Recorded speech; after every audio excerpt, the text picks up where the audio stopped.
Go to the store here in a minute. They weren't open yet. They weren't open yet. The door was closed and the sign was off. The old guy went to go get gas too and it was still closed. Chris is going to stop by and pay me anyway so I can have extra gas just in case of all the driving I'll be doing next week.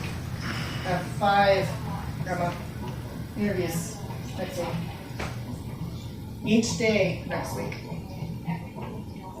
This is what happens when you forget to do something and then you wait and you never get anything because you fucked up. You're not going to have a wall run yet. I did.